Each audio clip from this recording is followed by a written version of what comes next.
Lucie Salani est une femme transgenre qui a survécu au camp de concentration nazi.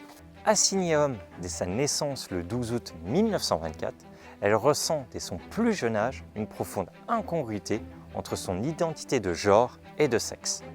Elle grandit dans une Italie où le fascisme de Mussolini venait de prendre le pouvoir et les relations homosexuelles étaient interdites. En 1943, elle se fera enrôler dans l'armée italienne qu'elle essaya d'échapper en se déclarant publiquement homosexuelle, et malheureusement, cela échoue. Peu de temps après l'armistice du 8 septembre, l'armée sera en déroute, Lucie quitta le camp militaire et sera considérée comme déserteuse, et sa famille sera menacée de mort si elle ne rejoint pas un des deux camps de l'Axe.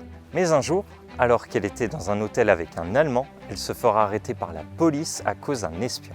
S'ensuit la prison, puis la déportation vers l'Allemagne aux travaux forcés pour désertion, mais pas homosexualité. Elle réussit à s'échapper en Autriche, mais se refera capturer puis envoyée au camp de concentration de Dachau pour désertion et homosexualité. Elle portera ainsi le triangle rouge des prisonniers politiques. Elle survit à une fusillade des nazis auquel elle se fera toucher au genou et sera retrouvée plus tard par des Américains vivantes sur une pile de cadavres. Elle a alors 20 ans. Après la guerre, Lucie Salani gagne sa vie comme tapissière et architecte d'intérieur. Dans les années 80, elle décide d'aller à Londres pour bénéficier d'une chirurgie de réattribution sexuelle, mais décide de ne pas changer ses papiers d'identité. En 2018, on lui refuse l'accès aux maisons de retraite sous prétexte qu'elle peut ni utiliser les sanitaires hommes à cause de sa morphologie, ni les sanitaires femmes à cause de ses papiers d'identité. Lucie Salani décède le 22 mars 2023 à l'âge de 98 ans et elle était connue pour être la femme trans la plus âgée d'Italie. Le 23 août 1924, l'AS Monaco est fondée. Le football fait son entrée dans la principauté au début du XXe siècle, mais c'est au lendemain de la Première Guerre mondiale que celui-ci est officiellement créé. Créée en 1903 sous le nom d'Hercules Monaco, elle participera à sa première Coupe de France en 1917.